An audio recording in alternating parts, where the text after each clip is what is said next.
वर्षों के साथ ही सऊदी अरब और पाकिस्तान के रिश्तों में तल्खी आ गई है। अब ये तल्खी इतनी बढ़ गई है कि इन दोनों की दोस्ती को खत्म माना जाए तो इसमें कोई अचंभित होने वाली बात नहीं होगी। इसकी शुरुआत तब हुई जब पाकिस्तान ने सऊदी को धमकाने की कोशिश की थी। अपने नए राजनीतिक आका तुर्की के बल पर पाकिस्तान सऊदी अरब तक से दुश्मनी मोल लेने को तैयार है। पाकिस्तानी विदेश मंत्री शाह महमूद कुरैशी ने कहा था कि यदि सऊदी अरब के नेतृत्व वाले इस्लामिक संगठन ओआईसी ने कश्मीर मुद्दे पर भारत को नहीं घेरा तो पाकिस्तान इस संगठन को छोड़कर ऐसे देशों को जोड़ेगा जो इस मुद्दे पर उसके साथ है। इसके जवाब में अब सऊदी अरब ने पाकिस्तान को मिलने वाले तेल और लोन पर रोक लगा दी है। सऊदी अरब पाकिस्तान को पहले ही $1 बिलियन के लोन को चुकाने पर मजबूर कर चुका है। दरअसल सऊदी और पाकिस्तान के बीच 2018 में हुए एक समझौते के अंतर्गत सऊदी अरब पाकिस्तान को $6.2 बिलियन की आर्थिक मदद दे रहा था।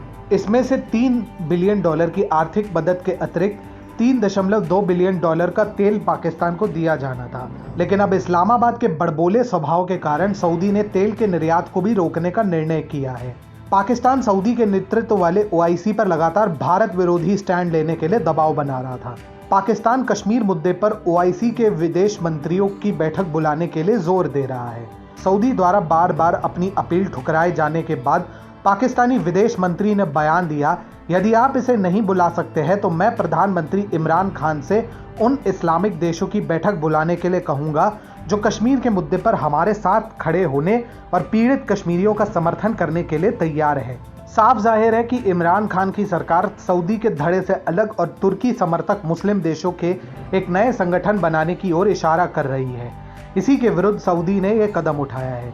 देखा जाए तो पाकिस्तान अपनी क्षमता को लेकर सदैव भ्रम में रहता है। उसे लगता है कि यदि वह इस्लामिक देशों पर दबाव बनाएगा तो वे कश्मीर मुद्दे पर उसके साथ खड़े होंगे, जबकि वास्तविकता ये है कि सऊदी अरब और यूएई जैसे देशों के लिए अब भारत पाकिस्तान से अधिक महत्वपूर्ण है। तेल के प्रचुर संसाधनों के कारण ये देश आर्थिक तरक्की कर चुके हैं और अब वे चाहते हैं कि भारत में पूंजी का निवेश करें। ऐसे में वे कभी नहीं चाहेंगे कि उनके संबंध भारत से बिगड़े। यही कारण था कि ओआईसी के सभी प्रमुख देशों ने धारा 370 के हटने के बाद पाकिस्तान के बार बार जोर देने के बावजूद भी इस मामले को ओआईसी की बैठक में नहीं उठाया। नहीं, जब पाकिस्तान ने भारत में तथाकथित रूप से बढ़ रहे इस्लामोफोबिया को लेकर भारत सरकार को घेरने की कोशिश की तो मालदीव ने भारत का खुलकर बचाव करते हुए कहा, स्वार्थ से प्रेरित कुछ लोगों की व्यक्तिगत टिप्पणियों और सोशल मीडिया के जरिए फैलाई जा रही भ्रामक जानकारियां 130 करोड़ लोगों की भावनाओं का प्रतिनिधित्व नहीं करती। वहीं संयुक्त राष्ट्र में मालदीव की स्थायी प्रतिनिधि थिलमिजा हुसैन ने कहा कि भारत में इस्लामोफोबिया की बात करना तथ्यात्मक रूप से सही नहीं है। उन्होंने कहा, इस्लाम भारत में सदियों से है और भारत का संख्या की दृष्टि से दूसरा सबसे बड़ा धर्म है, जिसकी आबादी कुल जनसंख्या की 14.2% है। केवल तुर्की, पाकिस्तान और मलेशिया को छोड़ तब लगभग सभी मुस्लिम देश भारत के साथ थे। यही बात पाकिस्तान पचा नहीं पा रहा है।